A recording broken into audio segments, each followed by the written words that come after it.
ಪ್ರೀತಿಯ 9ನೇ ತರಗತಿ ವಿದ್ಯಾರ್ಥಿಗಳೇ, ಇವತ್ತಿನ ದಿನ ನಾವು ನಮ್ಮ ಸುತ್ತಮುತ್ತಲಿನ ದ್ರವ್ಯವು ಶುದ್ಧವೇ ಅಧ್ಯಾಯ 2.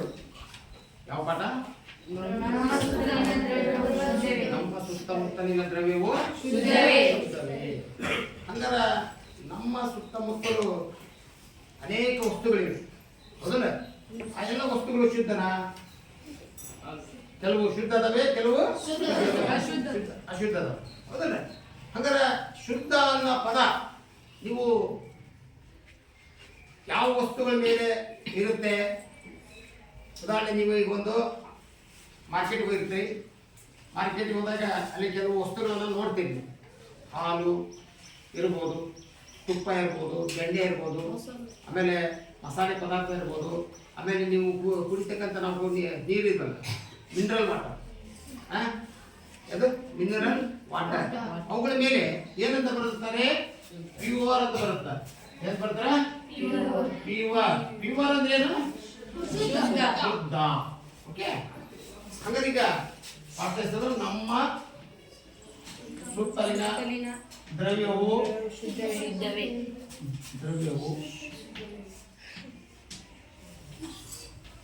ಶುದ್ಧವೇ.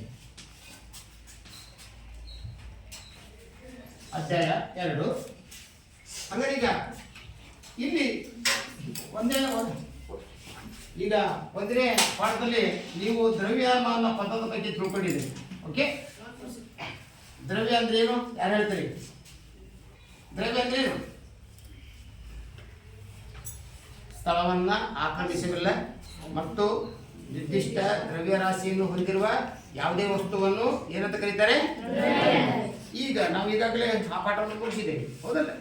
ನಮ್ಮ ಸುತ್ತಮುತ್ತಲಿನ ದ್ರವ್ಯಗಳು. ಈಗ ಎರಡನೇ ಪಾಠ ಯಾವುದು? ನಮ್ಮ ಸುತ್ತಮುತ್ತಲಿನ ದ್ರವ್ಯವು ಶುದ್ಧವೇ. ಹಾಗಾದ್ರೆ ಈಗ ನಾವೀಗ ಅನೇಕ ವಸ್ತುಗಳನ್ನು ದಿನನಿತ್ಯ ನಾವು ಖರೀದಿ ಮಾಡ್ತೇವೆ. ಅವು ಪ್ಯಾಕೆಟ್ ಮೇಲೆ ಬರೆದಿರ್ತವೆ, ಹೌದಲ್ಲ? ಪ್ಯಾಕೆಟ್ ಒಂದು ಇದು ಯಾವುದೇ ಒಂದು ಪದಾರ್ಥ ತಯಾರು ಮಾಡಿದಾಗ ಅದು ಶುದ್ಧ ಇದ್ರೆ ಮಾತ್ರ ನಾವು ಉಪಯೋಗಿಸ್ತೇವೆ. ಶುದ್ಧ ಇಲ್ಲ ಅಂದ್ರೆ ಕೆಟ್ಟು ಹೋಗಿದ್ರೆ ಅದು ಉಪಯೋಗಿಸ್ತೇವೆ, ಹೌದಾ? ಅನೇಕ ಪಟ್ಟಣಗಳನ್ನು ನೋಡಿದ್ದೀವಿ. ನೀವು ತಿನ್ನಂತ ಕುರ್ಕುರೆ ಇರ್ಬೋದು, ಯಾವುದೇ ಪದಾರ್ಥ ಇರ್ಬೋದು, ಅದ್ರ ಮೇಲೆ ಏನ್ ಬರುತ್ತಾರೆ? ಶುದ್ಧ ಅನ್ನೋ ಒಂದು ಪದ ಬಂದಿರ್ತಾರೆ, ಪ್ಯೂರ್. ನೀವು ಗಮನಿಸ್ಬೇಕಂತ ಪ್ರತಿಯೊಂದು ಪದಾರ್ಥಗಳನ್ನು ತಂದಾಗ ಪ್ಯಾಕೆಟ್ ಮೇಲೆ ಇರುತ್ತೆ, ಜೊತೆಗೆ ಏನಿರುತ್ತೆ? ಮ್ಯಾನುಫ್ಯಾಕ್ಚರಿಂಗ್ ಡೇಟ್ ಇರುತ್ತೆ. ಮ್ಯಾನುಫ್ಯಾಕ್ಚರಿಂಗ್ ಡೇಟ್ ಯಾವಾಗ ತಯಾರಾಯಿತು, ಹಾಗಾದ್ರೆ ಇದು ಯಾವಾಗ ಎಲ್ಲಿವರೆಗೂ ಬಳಸಬೇಕಿದ್ದ, ಅದಕ್ಕೆ ಏನಂತಾರೆ? ಈಗ ತಯಾರಾದ ದಿನಾಂಕ, ನಂತರ ಅದು ಅವಧಿ ಮುಗಿಯೋ ದಿನಾಂಕ.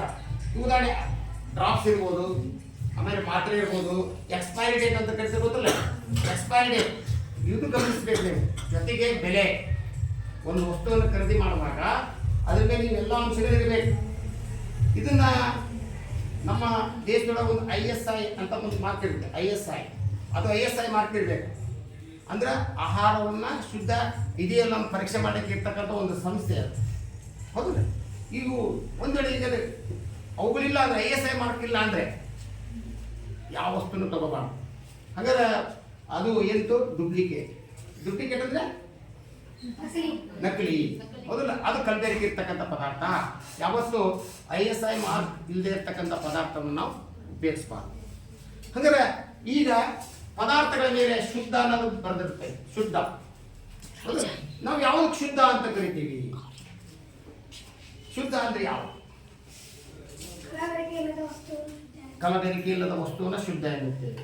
ನಮ್ಗೆ ಈಗ ದಿನನಿತ್ಯ ಉಪ್ಪು ಉಪಯೋಗಿಸ್ತೇವೆ, ಹಾಲು ಉಪಯೋಗಿಸ್ತೇವೆ, ಸಕ್ಕರೆ ಉಪಯೋಗಿಸ್ತೇವೆ, ನಿಂಬೆಹಣ್ಣು ರಸ ಉಪಯೋಗಿಸ್ತೇವೆ, ಹೌದಲ್ಲ? ಬಹಳಷ್ಟು ಉಪಯೋಗಿಸ್ತೇವೆ, ಹೌದಲ್ಲ? ಪ್ರತಿಯೊಂದು ಪದಾರ್ಥಗಳನ್ನು ಉಪಯೋಗಿಸ್ತೇವೆ, ಹೌದಲ್ಲ? ಅನ್ನ ಊಟ ಮಾಡ್ತೇವೆ, ಸಾರು ಊಟ ಮಾಡ್ತೇವೆ, ಅನೇಕ ಪದಾರ್ಥಗಳನ್ನು ಬಳಸ್ತೇವೆ ದಿನನಿತ್ಯ, ಹೌದಾ? ಹಾಗಾದ್ರೆ ಅವೆಲ್ಲವೂ ಶುದ್ಧವೇ. ಈಗ ಇಲ್ಲಿ ನೋಡೋಣ, ಹಾಲು. ಯಾವುದು? ಹಾಲು ಶುದ್ಧವೇ? ಹಾಲು ಶುದ್ಧವೇ? ವಿಜ್ಞಾನಿಗಳ ಪ್ರಕಾರ ಹಾಲು ಶುದ್ಧವಲ್ಲ ಅಂತ ಕರೀತಾರೆ. ವಿಜ್ಞಾನಿಗಳ ಪ್ರಕಾರ ಹಾಲು ಶುದ್ಧವಲ್ಲ. ಹಾಗಾದ್ರೆ ಹಾಲು ಯಾಕೆ ಶುದ್ಧ ಅಲ್ಲ? ಹಾಗಾದ್ರೆ ಹಾಲು ಶುದ್ಧ ಅಲ್ಲ ಅಂತ ನಾವು ಉಪಯೋಗಿಸಬಾರ್ದು. ಹಾಲನ್ನು ನಾವು ಏನ್ ಮಾಡಬಾರ್ದು? ಉಪಯೋಗಿಸಬಾರ್ದು. ಹಾಲು ಶುದ್ಧವಲ್ಲ ವಿಜ್ಞಾನಿಗಳ ಪ್ರಕಾರ. ಯಾಕೆ ಹಾಲು ಶುದ್ಧವಲ್ಲ? ಬ್ಯಾಕ್ಟೀರಿಯಾ ಇರ್ತಾವೆ. ಈ ಜೊತೆಗೆ ಹಾಲಿನೊಳಗೆ ಏನಿರುತ್ತದೆ ಅಂತ ಕೇಳಿದ್ರೆ ನೀರಿರುತ್ತೆ, ಕೊಬ್ಬಿರುತ್ತೆ, ಪ್ರೋಟೀನ್ ಇರುತ್ತೆ, ಕಾರ್ಬೋಹೈಡ್ರೇಟ್ ಇರುತ್ತೆ, ಸಕ್ಕರೆ ಅಂಶ ಇರುತ್ತೆ, ಕಾರ್ಬೋಹೈಡ್ರೇಟ್ ಸಕ್ಕರೆ ಅಂಶ, ಹೌದಲ್ಲ? ಇಷ್ಟೆಲ್ಲ ಇರ್ತವೆ. ಹಾಗಾದ್ರೆ ಹಾಲೊಳಗೆ ಅನೇಕ ಪದಾರ್ಥಗಳು ಇರ್ತವೆ. ಅವು ಆ ಪದಾರ್ಥಗಳು ಶುದ್ಧವಾಗಿರ್ತವೆ. ಉದಾಹರಣೆ ಪ್ರೋಟೀನ್, ಕೊಬ್ಬು, ನೀರು, ಖನಿಜಗಳು, ಕಾರ್ಬೋಹೈಡ್ರೇಟ್ಗಳು, ಖನಿಜಗಳನ್ನು ಲವಣಗಳಿರ್ತವೆ, ಜೊತೆಗೆ ಕಾರ್ಬೋಹೈಡ್ರೇಟ್. ಹಾಲಿನೊಳಗೆ ಎಷ್ಟದವು? ಇಷ್ಟು ಪದಾರ್ಥಗಳಿವೆ, ಹೌದಲ್ಲ? ಹಾಗಾದ್ರೆ ಹಾಲು ಒಂದು ಶುದ್ಧ ಅಲ್ಲ, ಆದರೆ ಹಾಲು ಅನೇಕ ಘಟಕಾಂಶಗಳನ್ನು ಹೊಂದಿರತಕ್ಕಂಥ ಒಂದು ಮಿಶ್ರಣ. ಒಂದೇ ರೀತಿಯ ಘಟಕಾಂಶವನ್ನು ಹೊಂದಿರುವ ಪದಾರ್ಥವನ್ನು ಏನಂತ ಕರೀತಾರೆ? ಶುದ್ಧ. ಒಂದೇ ರೀತಿಯ ಘಟಕಾಂಶಗಳನ್ನ, ಒಂದೇ ರೀತಿಯ ರಾಸಾಯನಿಕ ಸ್ವಭಾವವನ್ನು ಹೊಂದಿರುವ ವಸ್ತುವನ್ನು ಏನಂತ ಕರೀತಾರೆ? ಶುದ್ಧ. ಹಾಗಾದ್ರೆ ಹಾಲಿನೊಳಗೆ ಏನಿರುತ್ತವೆ? ಅನೇಕ ಘಟಕಾಂಶಗಳು. ಒಂದು ನಿಮಿಷ, ಪ್ರೋಟೀನೇ ಬೇರೆ, ಕೊಬ್ಬ ಬೇರೆ, ನೀರೇ ಬೇರೆ, ಖನಿಜ ಲವಣಗಳೇ ಬೇರೆ, ಕಾರ್ಬೋಹೈಡ್ರೇಟ್ಗಳೇ ಬೇರೆ, ಹೀಗೆ ಅನೇಕ ಬೇರೆ ಬೇರೆ ಘಟಕಾಂಶಗಳಿವೆ, ಹೌದಲ್ಲ? ಹಾಗಾಗಿ ಹಾಲು ಒಂದು ಶುದ್ಧ ರೂಪದ ಮಿಶ್ರಣ. ಯಾಕಂತ ಕೇಳಿದ್ರೆ ಹಾಲಿನಲ್ಲಿ ಅನೇಕ ಘಟಕಾಂಶಗಳು ಇವೆ. ಹಾಗಾಗಿ ಇದು ವಿಜ್ಞಾನಿಗಳು ಹೇಳಿದ್ರು, ಹೌದಲ್ಲ? ನಾವು ಕುಡಿತಕ್ಕಂಥ ಹಾಲು ಇಲ್ಲಿದೆ. ಹಾಲು, ಈ ಹಾಲಿನೊಳಗೆ ಏನಿದೆ? ಈ ಹಾಲಿನೊಳಗೆ ಏನಿದೆ? ಪ್ರೋಟೀನ್ ಇದೆ, ಕೊಬ್ಬಿದೆ, ಅದೆಲ್ಲ ಆಗಿ ಈ ಹಾಲು ತಯಾರಿ. ಅಂದರೆ ಹಾಲು ಒಂದು ಶುದ್ಧ ವಸ್ತು, ಶುದ್ಧ ರೂಪದ ಮಿಶ್ರಣ. ಅದರಲ್ಲಿ ಶುದ್ಧ ರೂಪದ ಘಟಕಾಂಶಗಳು ಕರಗಿವೆ, ಇವೆಲ್ಲ ಇದೆ. ಹಂಗಾರೆ ನಾವು ಕುಡಿತಕ್ಕಂಥ ನೀರು ಶುದ್ಧ, ಹಂಗಾರೆ ನೀರೊಳಗೆ ಏನಿದೆ? H2O, ಹೌದಲ್ಲ? ಹೈಡ್ರೋಜನ್ ಮತ್ತು ಆಕ್ಸಿಜನ್ ಸೇರಿ ಆಗಿರುತ್ತೆ. ಹಂಗಾರೆ ಇದು ಶುದ್ಧ. ಆದ್ರೆ ಇದ್ರೊಳಗೆ ಏನಿರ್ತಕ್ಕಂಥ ಜೊತೆಗೆ ಲವಣಗಳಿರ್ತಾವು. ಏನಿರ್ತಾವು? ಲವಣಗಳಿರ್ತಾವು. ಅರ್ಥ? ಹಾಗಾಗಿ ಹಾಲು ಒಂದು ಶುದ್ಧ ರೂಪದ ಮಿಶ್ರಣ, ನೀರು ಒಂದು ಶುದ್ಧ. ಹಾಗಾದ್ರೆ ಈಗ ಸೋಡಿಯಂ ಕ್ಲೋರೈಡ್, ಉಪ್ಪು ಶುದ್ಧನ ಅಶುದ್ಧ? ಹಾಲು ಒಂದು ಶುದ್ಧ ರೂಪದ ವಸ್ತು, ಮಿಶ್ರಣ ಆಗಿದೆ. ಶುದ್ಧ ವಸ್ತು ಇದು, ಮಿಶ್ರಣ ಅಲ್ಲ, ಇದು ವಸ್ತು, ಪದಾರ್ಥ. ಯಾಕಂತ ಕೇಳಿದ್ರೆ ಉಪ್ಪಿನೊಳಗೆ ಏನಿದೆ? ಬರೀ ಸೋಡಿಯಂ ಕ್ಲೋರೈಡ್. ಏನಿದೆ ಉಪ್ಪಿನ ರಾಸಾಯನಿಕ ಹೆಸರೇನು? Sodium chloride. ಹಂಗಾರೆ ಈ ಉಪ್ಪು ಇಲ್ಲಿದೆಯಲ್ಲ, ಉಪ್ಪು ನೋಡಿದ್ರಲ್ಲ ಇಲ್ಲಿ, ಇದರ ಏನಿದೆ ಉಪ್ಪಿನೊಳಗೆ? Sodium chloride. ಹಂಗಾರೆ ಇದು ಶುದ್ಧ ರೂಪದ ವಸ್ತು. ಸಕ್ಕರೆ ಅದು ಶುದ್ಧ ರೂಪದ, ಅದು ವಸ್ತು, ಅದು ಮಿಶ್ರಣದಲ್ಲಿ. ಆ ಸಕ್ಕರೆಗಳಿಗೆ ಏನಿರುತ್ತೆ? ಸಿಯಾದ ಅಂಶ, ಸುಕ್ರೋಸ್, ಗ್ಲುಕೋಸ್ ಇರ್ತಾ, ಹೌದಾ? C6H12O6, C6. ಇದು ಎಲ್ಲರಿಗಿರುತ್ತೆ? ಸಕ್ಕರೆ ಒಂದು ಶುದ್ಧ ವಸ್ತು. ಆದ್ರೆ ಈಗ ನಾನು ಹೇಳಕತ್ತಿದ್ದು ಮಣ್ಣು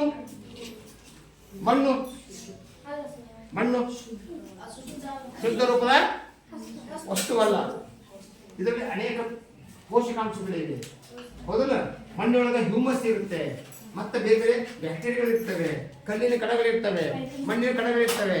ಹಾಗಾಗಿ ಇದೊಂದು ಶುದ್ಧ ರೂಪದ ಮಿಶ್ರಣವಲ್ಲ, ಹೌದಲ್ಲ? ಓಕೆ, ಸರಿ. ಹಾಗಾದ್ರೆ ಈಗ ಇಲ್ಲಿ ವಸ್ತುಗಳನ್ನು ನಾವು ಏನ್ ಮಾಡಿದ್ದೇವೆ ಅಂತ ಕೇಳಿದ್ರೆ 3 ವಿಧಗಳಾಗಿ ವಿಂಗಡಿಸಲಾಗಿದೆ. ಅವುಗಳ ರಾಸಾಯನಿಕ ಸ್ವಭಾವದ ಮೇಲೆ ವಸ್ತುಗಳನ್ನ 3 ವಿಧಗಳಾಗಿ ವಿಂಗಡಿಸಲಾಗಿದೆ. ಅವುಗಳೆಂದರೆ ಒಂದನೇದಾಗಿ ಮಿಶ್ರಣಗಳು, ಎರಡನೇದು ದ್ರಾವಣ, ಮೂರನೇದು ಸಂಯುಕ್ತ.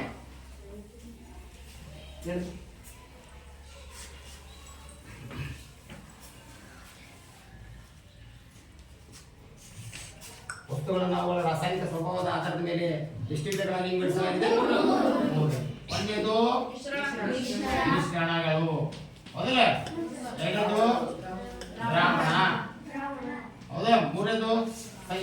ಸಂಯುಕ್ತ. ಈ ಘಟಕದಲ್ಲಿ ನಾವು ಇಷ್ಟು ಅಂಶಗಳನ್ನು ನಾವು ಇವತ್ತು ಅಧ್ಯಯನ ಮಾಡಬೇಕಾಗಿದೆ, ಹೌದಲ್ಲ? ಹಾಗಾದ್ರೆ ಈಗ ನೀವು ಮಿಶ್ರಣ ಅಂದರೆ ಏನು ಅಂತ ಪದ ಬರ್ತೀವಿ. ಮಿಶ್ರಣ ಸಮರಲ್ಲಿ ನೀವು ನೋಡಿದ್ರಿ, ನಿಮ್ಮ ಮನೆಯೊಳಗೆ ಇವತ್ತ ನಿಮ್ಮ ಮಮ್ಮಿ ಅಮ್ಮ ಇವತ್ತು ಏನು ಮಾಡ್ತಾ ಇದ್ದಾರೆ ಅಂದರೆ ಕರಿಯಾಡು ಮಾಡ್ತಾ ಇದ್ದಾರೆ, ಅಥವಾ ಹಬ್ಬ ಇದೆಯಲ್ಲ ಜೊತೆಗೆ ಹೋಳಿಗೆ ಮಾಡ್ತಾರೆ, ಜೊತೆಗೆ ಬೋಂಡ ಮಾಡ್ತಾರೆ. ಈಗ ಬೋಂಡ ಮಾಡಬೇಕಾದ್ರೆ ಏನೇನು ಬಳಸ್ತಾರೆ? ಒಬ್ಬರು ಹೇಳ, ಒಬ್ಬರು.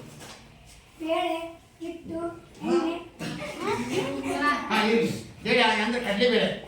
ಕಡಲೆಬೇಳೆ ಕಡಲೆಬೇಳೆ ಫಸ್ಟು ಮಾಡ್ತಾರೆ, ಇದು ಮಿಷನ್ ಹಾಕಿ ಇದು ಮಾಡ್ತಾರೆ, ಹೌದಾ? ಕಡಲೆ ಹಿಟ್ಟು, ಹೌದಲ್ಲ? ಕಡಲೆ ಹಿಟ್ಟು ಬಳಸ್ತಾರೆ, ಹೌದಲ್ಲ? ಕಡಲೆ ಹಿಟ್ಟು ಬಳಸ್ತಾರೆ. ಕಡಲೆ ಹಿಟ್ಟು, ಕಡಲೆ ಅಂದ್ರೆ ಪುಟಾಣಿ ಅಲ್ಲ, ಹೌದಲ್ಲ? ಕಡಲೆ ಹಿಟ್ಟು ಗೊತ್ತಿಲ್ಲ, ಕಡಲೆ ಕಾಳು ಬೇಳಿದಿಲ್ಲ.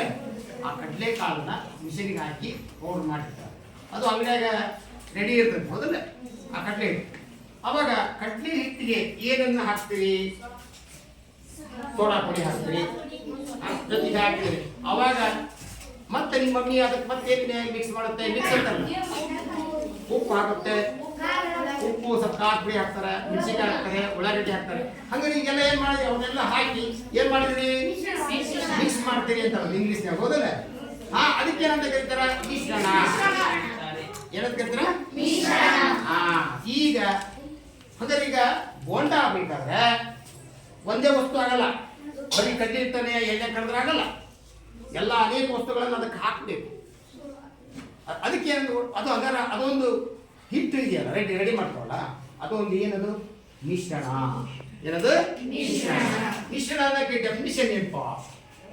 ಒಂದಕ್ಕಿಂತ ಹೆಚ್ಚು ಶುದ್ಧ ರೂಪದ ವಸ್ತುವನ್ನು, ಪದಾರ್ಥವನ್ನು ಎಂದು ಕರೀತೀರ ಮಿಶ್ರಣ. ಒಂದಕ್ಕಿಂತ ಹೆಚ್ಚು ಶುದ್ಧ ರೂಪ ಇರ್ಬೇಕು, ಮತ್ತೆ ಶುದ್ಧ ರೂಪದ ವಸ್ತುವನ್ನು ಎಂದು ಕರೀತಾರೆ ಮಿಶ್ರಣ ಎನ್ನುತ್ತಾರೆ. ನೋಡಿ, ನಾವು ಬಳಸುವಂತ ಪದಾರ್ಥಗಳೆಲ್ಲವೂ ಏನಾಗಿರಬೇಕು? ಶುದ್ಧವಾಗಿರಬೇಕು. ಈಗ ನಾವು ಉಪ್ಪು ಹಾಕೋ ಬದಲಾಗಿ ಮಣ್ಣು ಹಾಕಿದ್ರೆ ಬೋಂಡ ಆಗುತ್ತಾ? ಕಳ್ಳಿ ಹಾಕಿದ್ರೆ ಬೋಂಡ ಆಗುತ್ತಾ? ಅಥವಾ ನೀರು ಹಾಕೋ ಬದಲಾಗಿ ನೀರು ಹಾಕಿ ಕಳ್ಸೋ ಬದಲಾಗಿ ಒಂದು ಸ್ವಲ್ಪ ಚರಂಡಿ ನೀರು ಹಾಕಿದ್ರೆ ತಿನ್ನಕ್ಕೆ ಬರ್ತಾ? ಹಾಗಾದ್ರೆ ನಾವು ಬಳಸುವಂತ ಪದಾರ್ಥಗಳು ಏನಾಗಿರ್ಬೇಕು? ಹಾಗಾದ್ರೆ ಆ ಮಿಶ್ರಣದಲ್ಲಿ ಏನೇನಿರ್ತದೆ? ಒಂದಕ್ಕಿಂತ ಹೆಚ್ಚು ಶುದ್ಧ ರೂಪದ ವಸ್ತು ಇರುತ್ತೆ, ಹೌದಲ್ಲ?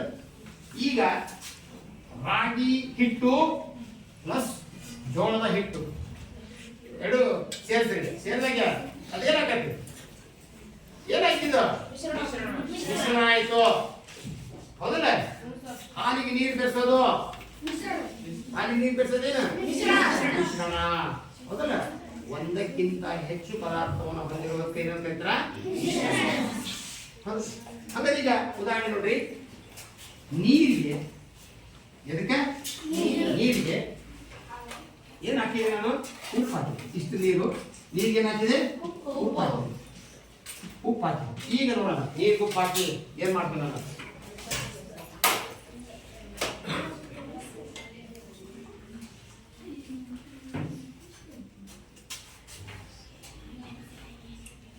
ಇಲ್ಲಿ ನೋಡ್ರಿ, ನೀರು ಏನಿದೆ? ನೀರು ಇದೇನು? ಕೈಗೆ ಉಪ್ಪು ಹಾಕ್ತಾನೆ ಈಗ, ಹೌದಾ? ಉಪ್ಪು ಹಾಕಿದೆ. ಉಪ್ಪು ಹಾಕಿ ಈಗ ನೀರು ಏನು ಮಾಡ್ತಾರೆ? ಅಲಗಾಡಿಸ್ತಾರೆ. ಹಾಗಾದ್ರೆ ಉಪ್ಪು ಏನಾರು ಕಾಣುತ್ತೆ? ಇಲ್ಲಿ ಕಾಣುತ್ತಾ? ಈ ತಡೆ ಕೆಳಗೆ ಐತಿ, ಇನ್ನೊಂದು ಸ್ವಲ್ಪ ಮಿಕ್ಸ್ ಮಾಡ್ತಾರೆ ಈಗ. ಈಗ ಇದನ್ನೇ ಚಮಚ ಎಂದು ಭಾವಿಸುತ್ತೇನೆ, ಹೌದಾ? ಈಗ ಇದು ನೀರು, ಇದರೊಳಗೆ ಉಪ್ಪು ಹಾಕಿದೆ. ಉಪ್ಪು ಕಾಣುತ್ತೆ? ಉಪ್ಪು ಕಾಣಲ್ಲ, ಹೌದಲ್ಲ? ಕಾಣಲ್ಲ. ನೀರಿಗೆ ಏನನ್ನು ಮಿಕ್ಸ್ ಮಾಡಿದೆ? ಉಪ್ಪು ಮಿಕ್ಸ್ ಮಾಡಿದೆ. ಆಗ ಉಪ್ಪು ನೀರೊಳಗೆ ಉಪ್ಪು ಕಾಣಲ್ಲ. ಹಾಗಾದ್ರೆ ಈಗ ನಾನು ಹಾಕಿದಂತ ಉಪ್ಪನ್ನ ಹೊರಗೆ ತೆಗಿಬೇಕು. Very good. ಯಾರು? ಆವಿಕರಣ ಮಾಡೋದು. ಈಗ ಇದನ್ನ ಆವಿಕರಣ ಮಾಡೋದ್ರಿಂದ ಈ ನೀರಿನಲ್ಲಿ ಕರಗಿರ್ತಕ್ಕಂಥ ಉಪ್ಪನ್ನ ಮಾಡೋದು. ಅಂದ್ರೆ ಸಾಮಾನ್ಯವಾಗಿ ಭೌತಿಕ ಕ್ರಿಯೆಯಿಂದ ಏನ್ ಮಾಡಕ್ಕೆ ಸೋಡಿಯಂ ಕ್ಲೋರೈಡನ್ನು ಹೊರತೆಗೆಯೋಕ್ಕಾಗಲ್ಲ ನೀರಿನಿಂದ, ಹೌದಾ? ಹಾಗಾದ್ರೆ ಇದನ್ನು ನಾನು ಉಪ್ಪು ಇದು ಮಾಡ್ಬೇಕಾದ್ರೆ ನಾನು ಇನ್ನೊಂದಿದೆ, ಈಗ ಉಪ್ಪು ಹಾಕಿದೆ, ಜೊತೆಗೆ ಈ ನೀರನ್ನು ಉಪ್ಪಿನಿಂದ ಬೇರ್ಪಡಿಸ್ಬೇಕಾದ್ರೆ ಇನ್ನೊಂದಿದೆ, ಉಪ್ಪು ಹಾಕ್ತಾ ಹಾಕ್ತಾ ಹಾಕ್ತಾ ಹಾಕ್ತಾ ಬರಬೇಕು. ಹಾಕ್ತಾ ಹಾಕ್ತಾ ಹಾಕ್ತಾ ಬಂದಾಗ ಉಪ್ಪು ಎಲ್ಲಿವರೆಗೂ ಕರಬೇಕು ಅಲ್ಲಿ ಕರಗುತ್ತೆ. ಕೊನೆಗೆ ಒಂದು ಉಪ್ಪು ಕರಗಲಾರದ ಸ್ಥಿತಿ ಬರುತ್ತೆ, ಕರಗಲಾರದ ಸ್ಥಿತಿ ಬರುತ್ತೆ. ಅವಾಗ ಉಪ್ಪನ್ನು ನಾವು ಇದು ಮಾಡೋದು. ಹಂಗಾರೆ ಅಲ್ಲಿರ್ತಕ್ಕಂಥ ನೀರನ್ನು ಬಿಸಿಲಿಗೆ ಇಟ್ಟರೆ ಅಲ್ಲಿರ್ತಕ್ಕಂಥ ನೀರು ಏನಾಗುತ್ತೆ, ನಾವು ಎಷ್ಟು ಉಪ್ಪು ಹಾಕ್ತಿದ್ದೋ ಅಷ್ಟು ಉಪ್ಪು ನಮ್ಮ ಕೈಗೆ ಸಿಗುತ್ತೆ. ಹಾಗಾಗಿ ಈ ವಿಧಾನ ಆವಿಕರಣ ವಿಧಾನ. ಆವಿಕರಣ ವಿಧಾನದಿಂದ ಉಪ್ಪು ಮತ್ತು ನೀರನ್ನು ಏನು ಮಾಡಬಹುದು, ಬೇರ್ಪಡಿಸಬಹುದು. ಅರ್ಥದ? ಓಕೆ. ಹಾಗಾದ್ರೆ ಈಗ ಇದು ಒಂದು ಮಿಶ್ರಣ. ಆದ್ರೆ ನಾನೀಗ ಇಲ್ಲಿ ಏನಂತ ಕೇಳ್ತೀನಿ, ಇದು ಒಂದು ದ್ರಾವಣ ಅಂತ ಕರಿತೀನಿ. ದ್ರಾವಣ ಯಾವ ದ್ರಾವಣ? ಉಪ್ಪು ಹಾಕಿದೆ ನೀರಿಗೆ, ಮಿಶ್ರಣ ದ್ರಾವಣ. ಇದು ದ್ರಾವಣ ತಾನೆ? ಹೌದಲ್ಲ? ದ್ರಾವಣ ಇದೆ. ಇದಕ್ಕೆ ಯಾವ ದ್ರಾವಣ ಅಂತ ಕರಿತೀವಿ? ಉಪ್ಪಿನ ದ್ರಾವಣ. ಎಂತ ದ್ರಾವಣ? ಈಗ ನೀರಿಗೆ ಉಪ್ಪು ಹಾಕೋ ಬದಲಾಗಿ ಸಕ್ಕರೆ ಹಾಕಿದೆ,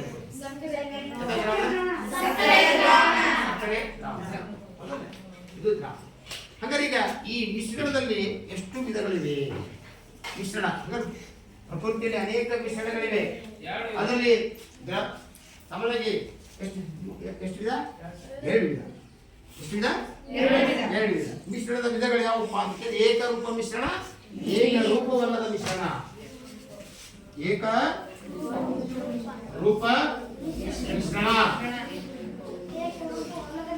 ಏಕರೂಪವಲ್ಲದ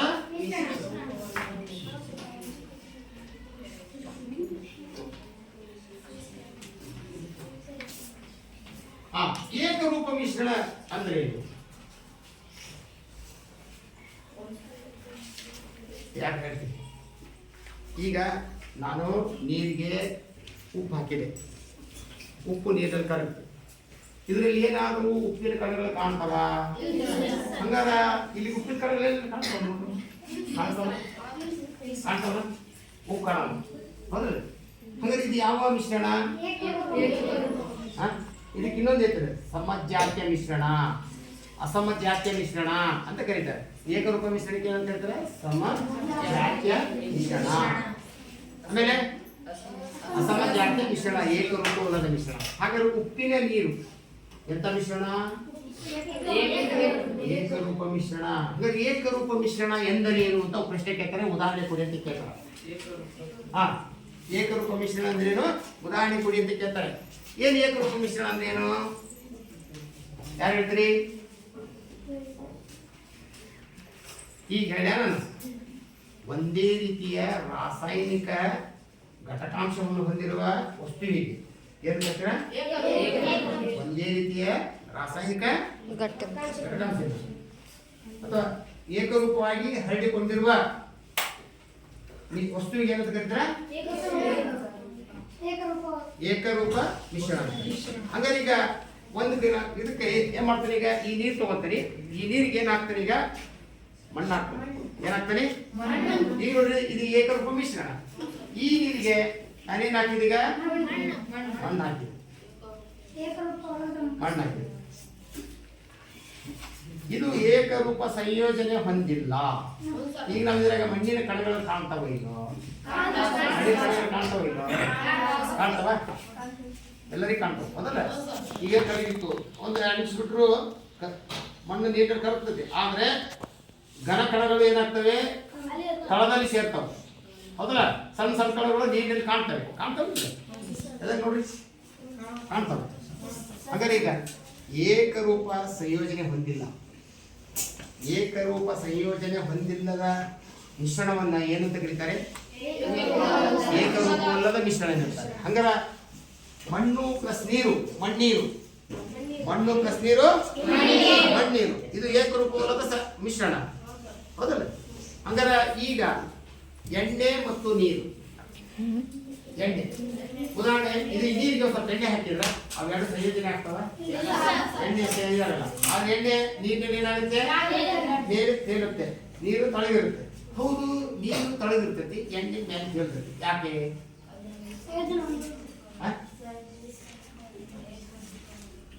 ನೀವೆಲ್ಲ ಮನೆಗೆ ಹೋಗಿ ಒಂದು ಕೆಲಸ ಮಾಡಿ, ಒಂದು ಸ್ವಲ್ಪ ನೀರು ತಗೊಳ್ಳಿ ಒಂದು ಗ್ಲಾಸ್ ಒಳಗೆ, ಅದಕ್ಕೆ ಒಂದು ಸ್ವಲ್ಪ ಒಂದು ಚಮಚೆ ಅಥವಾ 2 ಚಮಚೆ ಎಣ್ಣೆ ಹಾಕಿ ಸ್ವಲ್ಪ ಗಮನಿಸಿ.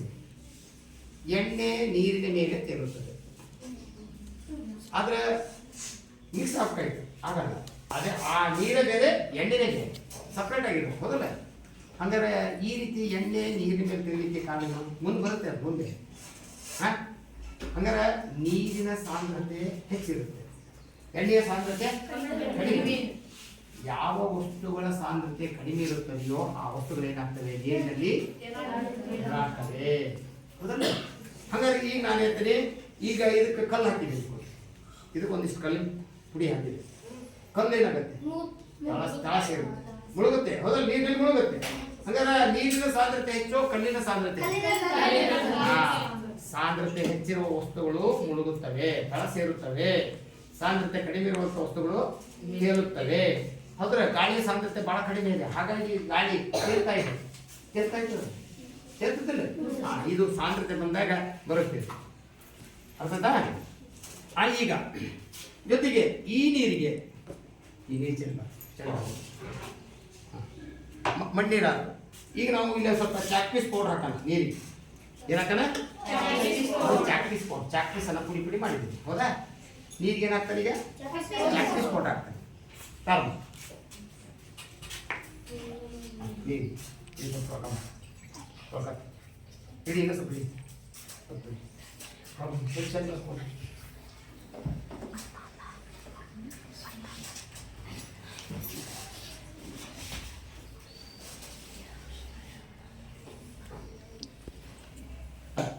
ಏಕರೂಪ ಮಿಶ್ರಣ, ಏಕರೂಪವಲ್ಲದ ಮಿಶ್ರಣ ಅನ್ನೋದು ಪದನ ನಿಮಗೆ ಪರ್ಫೆಕ್ಟ್ ಆಗಿ ಅರ್ಥ ಆಗಬೇಕು, ಹೌದಲ್ಲ? ಇನ್ನೂ ಸ್ವಲ್ಪ ಮಣ್ಣಿನ ಕಡೆ ನೀರು ಹಾಕಿದೆ, ಹೌದಾ? ಇದು ಏನದು? ಕ್ಯಾಲ್ಸಿಯಂ ಕಾರ್ಬೋನೇಟ್, ಹೌದಲ್ಲ? ಕ್ಯಾಲ್ಸಿಯಂ ಕಾರ್ಬೋನೇಟ್ ಈಗ ಹಾಕಿದೆ. ಚಾಕ್ಪೀಸ್ ಪೌಡರ್, ಚಾಕ್ಪೀಸ್ ಪೌಡರ್ ಇದನ್ನೇನು ಮಾಡ್ತಾರೆ ಈಗ? ಕಲಕ್ತಾರೆ, ಹೌದಾ? ಹಂಗಾರೆ ಇಲ್ಲಿ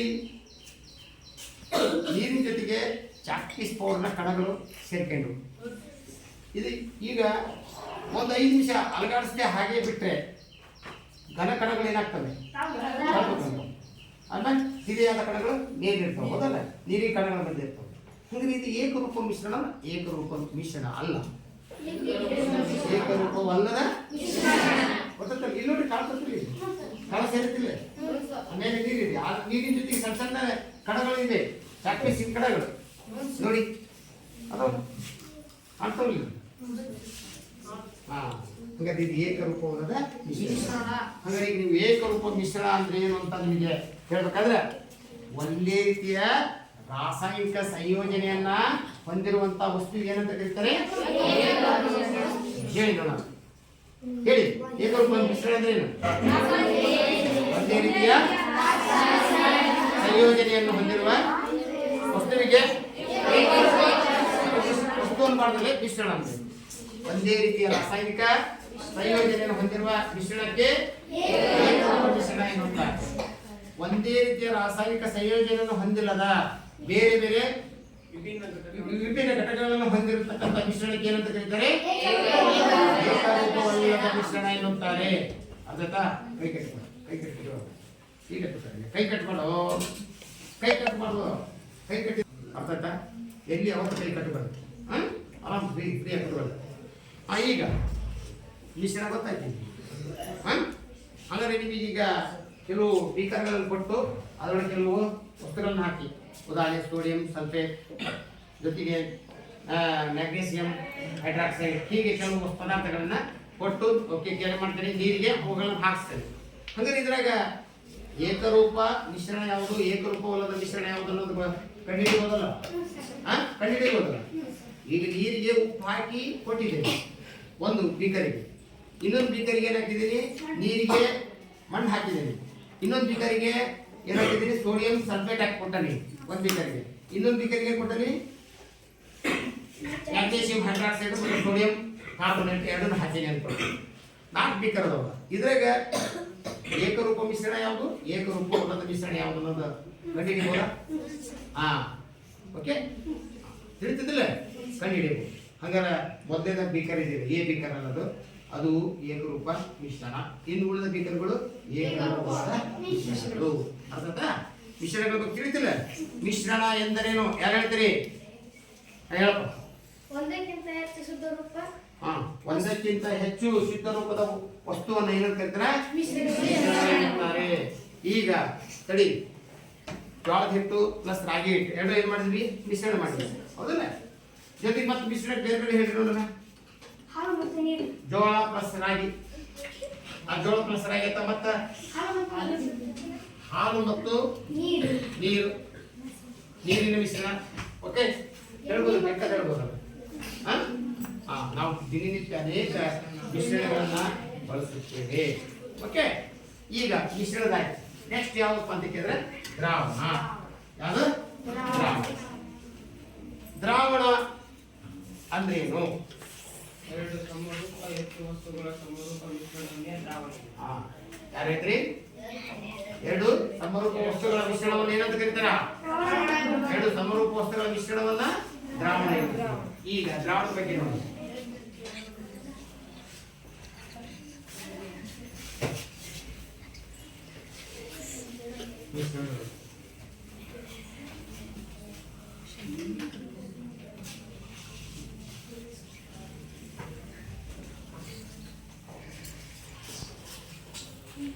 ಈಗ ದ್ರಾವಣ ಎಂದರೇನು?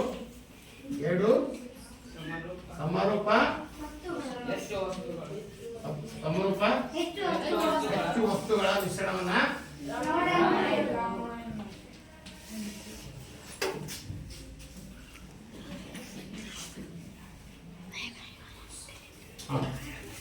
ದ್ರಾವಣ. ಈಗ ನೀವು ನಾನೀಗ ತೋರಿಸಿದೆ, ಒಂದು ಬೀಕರ್ ಒಳಗೆ ಏನ್ ಹಾಕಿದೆ? ನೀರು ಹಾಕಿದೆ. ಏನಾಕಿದೆ? ನೀರು ತಗೊಂಡೆ, ಅದಕ್ಕೆ ಏನ್ ಹಾಕಿದೆ? ಉಪ್ಪು ಹಾಕಿದೆ. ಏನ್ ಹಾಕಿದೆ? ಉಪ್ಪು ಹಾಕಿದೆ, ಹೌದಾ? ಹಂಗಾರೆ ಈಗ ಉಪ್ಪು ನೀರಿನಲ್ಲಿ ಏನಾಯ್ತು? ಕರಕ್ತು ಕರಕ್ತು ಕರಕ್ತು ಅನ್ಬೇಕು, ವಿಲೀನ ಆಯ್ತು ಅನ್ಬೇಕು, ವಿಲೀನ ಆಯ್ತು. ಹಂಗಾರೆ ಈಗ ಉಪ್ಪು ನೀರಿನಲ್ಲಿ ಕರಕ್ತು. ಹಂಗಾರೆ ಇದು ಯಾವ ದ್ರಾವಣ? ಉಪ್ಪಿನ ದ್ರಾವಣ. ಕರೆಕ್ಟ್. ಸಕ್ಕರೆ ಹಾಕಿದ್ರೆ ಹೌದಲ್ಲ? ಈಗ ಕರೆಕ್ಟ್, ಉಪ್ಪಿನ ದ್ರಾವಣ. ಹಂಗಾರೆ ಇಲ್ಲಿ ನಾವು 3 ವಸ್ತುಗಳು, 2 ವಸ್ತುಗಳು. ಎಷ್ಟು ವಸ್ತುಗಳು? 2 ವಸ್ತುಗಳು. ಓಕೆ, ಹಂಗಾರೆ ಉಪ್ಪು ಘನ ರೂಪದಲ್ಲಿದೆ, ನೀರು ಯಾವ ರೂಪದಲ್ಲಿ? ದ್ರವ ರೂಪದಲ್ಲಿ. ಹಂಗಾರೆ ಈಗ ಉಪ್ಪಿನ ದ್ರಾವಣ ತಯಾರ, ಇದು ಯಾವ ರೂಪದಲ್ಲಿದೆ? ದ್ರವ ರೂಪ, ಹೌದಲ್ಲ? ದ್ರವ ರೂಪ. ಹಂಗಾರೆ ಉಪ್ಪಿನ ದ್ರಾವಣ. ಹಂಗಾರೆ ಇಲ್ಲಿ ಯಾವುದು ಕರಗ್ತು, ಯಾವುದು ಕರಗಲಿಲ್ಲ, ಯಾವುದು ಕರೆಕ್ಷನ್? ನೀರು ಕರೆಕ್ಷನ್, ಉಪ್ಪು ಕರಗ್ತು. Very good. ಹಂಗಾರೆ ಕರಗುವ ವಸ್ತುವನ್ನ ಏನಂತ ಕರೀತಾರೆ? ದ್ರಾವ್ಯ. ಏನಂತ? ದ್ರಾವ್ಯ. ಕರಗುವ ವಸ್ತು ಏನಂತ ಕರೀತಾರೆ? ದ್ರವ್ಯ ಅಲ್ಲ, ದ್ರಾವ್ಯ. ಕರಗಿಸಿಕೊಳ್ಳುವ ವಸ್ತುಗಳನ್ನು ಏನಂತ ಕರೀತಾರೆ? ದ್ರಾವಕ. ದ್ರಾವಕ. ನೀರಿಗೆ ದ್ರವ ಅಂತ ಕರೀತಾರೆ. ನೀರು ಯಾವ ಸ್ಥಿತಿಯಲ್ಲಿದೆ? ಭೂಮಿ ಮೇಲೆ ವಸ್ತುಗಳು ಎಷ್ಟು ಸ್ಥಿತಿಯಲ್ಲಿ ಕಂಡು ಬರುತ್ತವೆ? ಘನ, ದ್ರವ, ಅನಿಲ ರೂಪದಲ್ಲಿ ಕಂಡು ಬರ್ತವೆ. ಹಾಗಾದ್ರೆ ನೀರಿನಂತಿರುವಂತ ಎಲ್ಲಾ ವಸ್ತುಗಳು ಯಾವ ಸ್ಥಿತಿಯಲ್ಲಿರುತ್ತವೆ? ನೀರಿನಂತಹ ಅನೇಕ ವಸ್ತುಗಳು, ಹಾಲು, ನೀರು, ಮಜ್ಜಿಗೆ, ಮೊಸರು, ಹೌದಾ? ತುಪ್ಪ ಕಾಸಿರ್ತವಲ್ಲ, ಕಾಸಿದ ತುಪ್ಪ, ಎಣ್ಣೆ, ಹೌದಲ್ಲ? ಇವೆಲ್ಲ ಯಾವ ರೂಪದಲ್ಲಿವೆ? ರೂಪದಲ್ಲಿವೆ. ಹಾಗಾದ್ರೆ ಈ ಕಟ್ಟಿಗೆ, ಕಲ್ಲು, ಗೋಡೆ ಘನ ರೂಪದಲ್ಲಿವೆ. ಹಂಗಾರೆ ಅನಿಲ ಸ್ಥಿತಿಯಲ್ಲಿರುವಂತಹ ವಸ್ತುಗಳು ಯಾವುವು? ಗಾಳಿ ಒಂದು ಮಿಶ್ರಣ, ಗಾಳಿ ಒಂದು ಮಿಶ್ರಣ, ಅದು ಅನಿಲ ಮಿಶ್ರಣ, ಅನಿಲ ದ್ರಾವಣ. ಗಾಳಿ ಒಂದು ಅನಿಲ ದ್ರಾವಣ. ಓಕೆ, ಹಂಗಾರೆ ಈಗ ಘನ ದ್ರಾವಣ, ದ್ರವ ದ್ರಾವಣ, ಅನಿಲ ದ್ರಾವಣ ಮೂರು ಸಹ ನಮ್ಮ ವಸ್ತುಗಳು ಕಂಡು ಬರ್ತವೆ. ಮೂರು ಸ್ಥಿತಿಯಲ್ಲಿ ವಸ್ತುಗಳು ಕಂಡು ಬರ್ತವೆ. ಅವುಗಳನ್ನು ದಿನನಿತ್ಯ ನಾವು ಬಳಸ್ತಾ ಇದ್ದೇವೆ. ಬಳಸೋದಿಲ್ಲ. ಓಕೆ. ಈಗ ಉಪ್ಪು ದ್ರಾವ್ಯ, ಕರಗುವ ವಸ್ತು. ನೀರು ಕರಗಿಸಿಕೊಳ್ಳುವ ವಸ್ತು, ದ್ರಾವಕ. ಹಂಗಾರೆ ಉಪ್ಪಿನ ಇದಕ್ಕೇನಂತ ಕರೀತಾರ? ಈಗ ದ್ರಾವಣ. ಇದೇನೇನು ಕರೀತಾರ? ಹಾಗಾದ್ರೆ ಈಗ ನೀವು ನೋಡ್ರಿ, ದ್ರಾವ್ಯ ಪ್ಲಸ್ ದ್ರಾವಕ, ದ್ರಾವಕ ಇಸ್ ಈಕ್ವಲ್ ಟು ದ್ರಾವಣ. ಓಕೆ, ದ್ರಾವಣ. ಹಾಗಾದ್ರೆ ಇವತ್ತ ಗೊತ್ತೀವಿ ನೀವು, ಕರಗುವಂತಹ ವಸ್ತುಗಳನ್ನ ಏನಂತ ಕರೀತಾರೆ? ಕರಗಿಸಿಕೊಳ್ಳುವಂತಹ ವಸ್ತುಗಳನ್ನ ದ್ರಾವಕ. ಅವೆರಡು ಸೇರಿದಾಗ ಉಂಟಾಗುವ ವಸ್ತುವನ್ನು ಏನಂತ ಕರೀತಾರೆ? ಇಲ್ಲಿ ನೋಡಿ ಡೆಫಿನಿಷನ್, ಎರಡು ಸಮರೂಪದ ಹೆಚ್ಚು ವಸ್ತುಗಳ ಮಿಶ್ರಣವನ್ನು ಏನಂತ ಕರೀತಾರೆ? ದ್ರಾವಣ ಅಂತೀವಿ. ಹಂಗಾರೆ ಸಕ್ಕರೆ ದ್ರಾವಣ, ಉಪ್ಪಿನ ದ್ರಾವಣ, ಅನೇಕ ದ್ರಾವಣಗಳು ನಾವು ತಯಾರಿಸಬಹುದು. ಹಂಗಾರೆ ದ್ರಾವಣ ಯಾವ ರೂಪದಲ್ಲಿದೆ? ಈ ದ್ರಾವಣ ದ್ರವ ರೂಪದಲ್ಲಿದೆ. ಯಾವ್ದಿದೆ? ಹಂಗಾರೆ ಕೆಲವು ದ್ರಾವಣಗಳು ಘನ ರೂಪದಲ್ಲಿ ಇರ್ತವೆ, ಕೆಲವು ದ್ರಾವಣಗಳು ಅನಿಲ ರೂಪದಲ್ಲಿ ಇರ್ತವೆ. ಗಾಳಿ ಒಂದು ಅನಿಲ ರೂಪದ ದ್ರಾವಣ ಇರ್ತಿಲ್ಲ. ಹಂಗಾರೆ ಈಗ ನೋಡೋಣ, ದ್ರಾವಣದ ಗುಣಗಳನ್ನ ಬರೀಬೇಕು. ಈಗ ಉಪ್ಪು ಮತ್ತು ನೀರು, ಇದು ಏಕರೂಪವಾದ ಮಿಶ್ರಣ. ಆಗಲೇ ಹೇಳ್ತಾನ ನೋಡಿ, ಎಲ್ಲ ಪ್ರಾಕ್ಟೀಸ್ ಪೌಡರ್ ಎಲ್ಲ ಕೆಳಗಡೆ ಕೊಡ್ತಾರೆ. ಹೌದಾ? ಅದ್ರ ನೀರೊಳಗೆ ಸಣ್ಣ ಸಣ್ಣ ಕಣಗಳು ಕಾಣ್ತವೆ ನೋಡೋಣ, ಕಾಣ್ತದೆ. ಹಾಗಾಗಿ ಏಕರೂಪವಲ್ಲದ ಮಿಶ್ರಣ, ಏಕರೂಪ ಸಂಯೋಜನೆ ಹೊಂದಿಲ್ಲ ಈ ಮಿಶ್ರಣ. ಅದಕ್ಕೆ ಏಕರೂಪವಲ್ಲದ ಗೊತ್ತಿಲ್ಲ. ತಿಳಿತಾ? ಎಲ್ಲ ಕಣಗಳು ಕಾಣ ಸೇರಿವೆ ನೋಡ್ರಿ, ಕಾಣ್ತದಿಲ್ಲ? ಕಾಣುತ್ತೆ ಅಲ್ವಾ? ಸರಿ. ಹಾಗಾದ್ರೆ ಈಗ ದ್ರಾವಣದ ಗುಣಗಳು. ಈಗ ನಾನು ದ್ರಾವಣದ ಗುಣಗಳನ್ನು ಒಂದೊಂದಾಗಿ ಹೇಳ್ಬೇಕಾದ್ರೆ, ದ್ರಾವಣ ಒಂದು ಸಮರೂಪ ಮಿಶ್ರಣವಾಗಿದೆ. ಒಂದೇ ಸಮರೂಪ ಮಿಶ್ರಣವಾಗಿದೆ, ಹೌದಲ್ಲ? ಸಮರೂಪ ಮಿಶ್ರಣ. ಎರಡನೇದು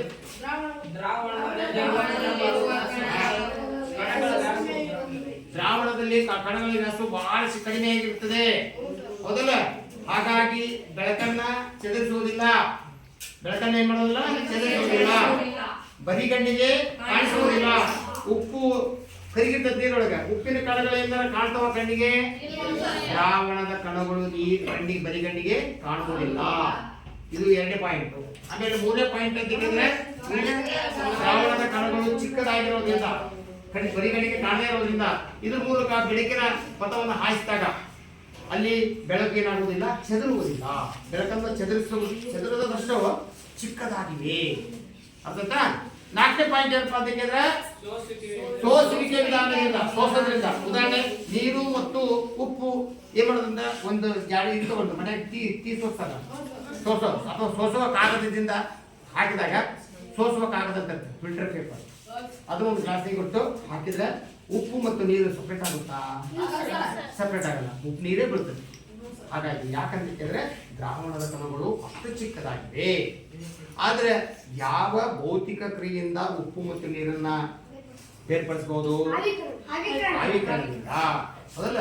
ನೀರನ್ನ ಆವಿ ಮಾಡುವುದರ ಮೂಲಕ ಉಪ್ಪನ್ನ ಏನ್ ಮಾಡೋದು? ನೀರಿನಿಂದ ಬೇರ್ಪಡಿಸಬಹುದು. ಮಕ್ಕಳೇ, ಇವತ್ತಿನ ದಿನ ಏನು ಕಲ್ತ್ರಿ? ಶುದ್ಧ ವಸ್ತು ಬಗ್ಗೆ ಕೇಳಿದ್ರಿ, ಮಿಶ್ರಣದ ಬಗ್ಗೆ ಕಲ್ತ್ರಿ, ಕಲ್ತ್ರಿ, ಹೌದಲ್ಲ? ಈಗ ನೀವೇನ್ ಕಲ್ತಿರ ನನಗೆ ಗೊತ್ತಾಗಬೇಕಲ್ವಾ? ಹೌದಾ? ಹಾಗಾದ್ರೆ ಈಗ ಶುದ್ಧ ವಸ್ತು ಎಂದರೇನು? ಯಾರು ಹೇಳ್ತೀರಿ? ಶುದ್ಧ ವಸ್ತು ಎಂದರೆ ಘಟಕಾಂಶವನ್ನು ಹೊಂದಿರುವ ವಸ್ತುವಿಗೆ ಶುದ್ಧ ಎನ್ನುತ್ತೇವೆ, ಹೌದಲ್ಲ? ಅಥವಾ ಒಂದೇ ರೀತಿಯ ರಾಸಾಯನಿಕ ಸ್ವಭಾವವನ್ನು ಹೊಂದಿರುವ ವಸ್ತುವಿಗೆ ಏನಂತ ಕರೀತಾರೆ? ಶುದ್ಧ ಎನ್ನುತ್ತಾರೆ. ಅದು ಒಂದು ಶುದ್ಧ, ಆದ್ರೆ ಅದು ಶುದ್ಧ ರೂಪದ ಮಿಶ್ರಣ. ಅದರಲ್ಲಿ ಹಾಲಿನ ಬಹಳಷ್ಟು ಬೇರೆ ಬೇರೆ ವಸ್ತುಗಳು ಇರ್ತವೆ. ಹಾಲು ಒಂದು ಶುದ್ಧ ರೂಪದ ಮಿಶ್ರಣ, ಆದ್ರೆ ಶುದ್ಧ ಅಲ್ಲ. ಶುದ್ಧ ಅನ್ನಕ್ಕೆ ನೀರು ಒಂದು ಶುದ್ಧ, ನೀರೊಳಗೆ ಏನು ಬೇರೆ ಯಾವ ವಸ್ತುಗಳು ಇರೋದಿಲ್ಲ. ಅಂದ್ರೆ ಒಂದೇ ರೀತಿಯ ವಸ್ತುಗಳನ್ನು ಹೊಂದಿರಬೇಕು. ಉಪ್ಪು ಒಂದು ಶುದ್ಧ, ಸಕ್ಕರೆ ಒಂದು ಶುದ್ಧ ಅಂತ ಹೇಳಿದ್ದೆ, ಹೌದಲ್ಲ? ಈಗ ಮಿಶ್ರಣ ಎಂದರೆ ಮಿಶ್ರಣ ಹೇಳ ಸಮರೂಪದ ಸಮರೂಪದ ವಸ್ತುವನ್ನು ವಸ್ತುವನ್ನು ಏನು ಕರೀತಾರೆ? ಮಿಶ್ರಣ. ಎದುರುಗಡೆ ಗಟ್ಟಿಯಾಗಿ ದಯವಿಟ್ಟು ಕೇಳ್ರಿ. ಒಂದಕ್ಕಿಂತ ಹೆಚ್ಚು ಸಮರೂಪದ ಮಿಶ್ರಣವನ್ನು ವಸ್ತುವನ್ನು ಮಿಶ್ರಣಕ್ಕೆ ಉದಾಹರಣೆ ಅಂತಂದ್ರೆ ಈಗಾಗಲೇ ಗೊತ್ತಿದೆ ಮಿಶ್ರಣ ಹೌದಲ್ಲ? ಮಿಶ್ರಣದಲ್ಲಿ ಎಷ್ಟು ವಿಧಗಳಿವೆ? ಯಾವ ಮಿಶ್ರಣಗಳು? ಏಕರೂಪ ಮಿಶ್ರಣ, ಏಕರೂಪವಲ್ಲದ ಮಿಶ್ರಣ. ಏಕರೂಪ ಮಿಶ್ರಣ ವೆರಿ ಗುಡ್. ಈಗ ದ್ರಾವಣ ಎಂದರೇನು? ಎರಡು ಸಮರೂಪದ ಹೆಚ್ಚು ವಸ್ತುಗಳನ್ನು ಎರಡು ಸಮರೂಪದ ನೀವು ಹೆಣ್ಮಕ್ಳು ಅಂತ ತಿಳ್ಕೊಂಡಿಲ್ವಾ? ಹೇಳೋದು ಎರಡು ಸಮರೂಪ ಹೆಚ್ಚು ವಸ್ತುಗಳ ಎರಡು ಸಮರೂಪದ ವಸ್ತುಗಳ ಮಿಶ್ರಣವನ್ನು ಏನಂತ ಕರೀತಾರೆ? ಕೂತ್ಕೊಳ್ಳಿ. ದ್ರಾವಣದ ಗುಣಗಳು. ದ್ರಾವಣದ ಗುಣಗಳನ್ನು ತಿಳಿಸಿ ಅಂತ ಹೇಳಿ. ದ್ರಾವಣದ ಗುಣಗಳು, ಲಕ್ಷಣಗಳು.